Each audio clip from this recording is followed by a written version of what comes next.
Steve Bannon remains defiant after being convicted today of contempt charges for defying a congressional subpoena from the House committee investigating the January 6th insurrection at the U.S. Capitol. Joining me now to discuss, Western correspondent at The Federalist, Tristan Justice, talking about justice. Tristan, thanks so much. Well, thank you for having me. Okay, first, because there hasn't been that much attention on this issue unless somebody has been glued to CNN for, the last 6 months, which this audience is not. So just tell everybody, how did we even get here? Like, why is Steve Bannon even in criminal jeopardy and obviously today, at least for now, convicted of a criminal offense? What happened? Well, I think it's pretty clear who the targets of the January 6th committee have been all along, and that is former President Donald Trump, of course, and every other member of the administration. And so it's not a surprise that there's been a conviction of someone, a prime target of the committee. And of course, Steve Bannon has always been a target among Democrats. So Steve Bannon is actually one of 4 members of the Trump administration who have been held in contempt of Congress, him, Mark Meadows, and 2 others. But he's actually the first to be convicted of contempt of Congress for refusing to come and sit down for a deposition and testify before the committee. And so that conviction just came out today, and I expect the committee is going to be pursuing other convictions down the line.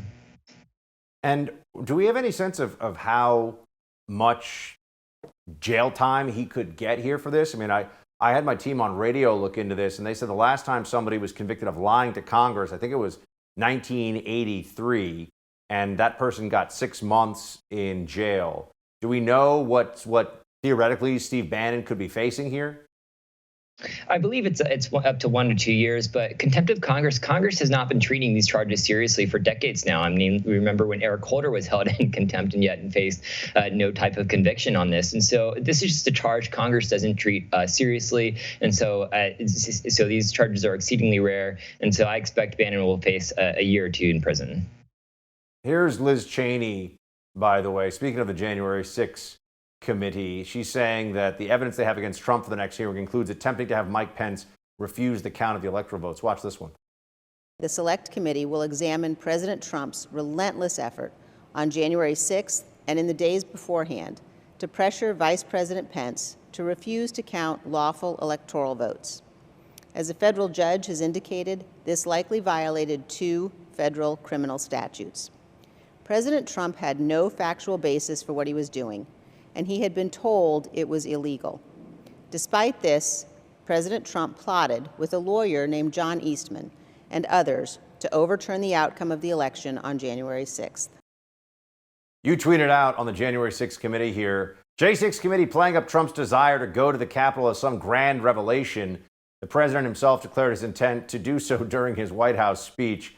Yeah, I'll be honest, I watched pretty much all of the first 1 or 2 of the J6 hearings. I didn't even watch last night because I'm like, if there's something new, they'll tell us. There's nothing new that I've seen. Am I missing something? Well, there's been an interesting contradiction here with the January 6th committee and how they've presented what Trump's actions were throughout all these different hearings. They spent the first several hearings trying to paint this president as an active insurrectionist who is doing everything he could to overthrow the U.S. government, even violently hijack the presidential limousine to drive himself to the Capitol and topple the U.S. government. And yet last night's hearing was all about a president who was supposedly governing in absence, who did nothing but sit down and watch TV for 3 hours. They kept playing that number, 187 minutes.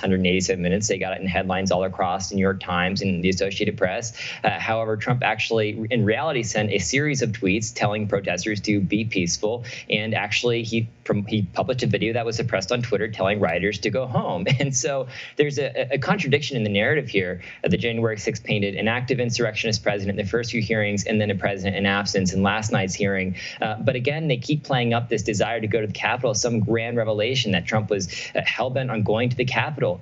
But that was something that Trump expressly stated in his speech at the White House. He said he wanted to go to the Capitol and that he was going to join all of his supporters. And so this is just another made-up bombshell that the committee has just fabricated out of thin air.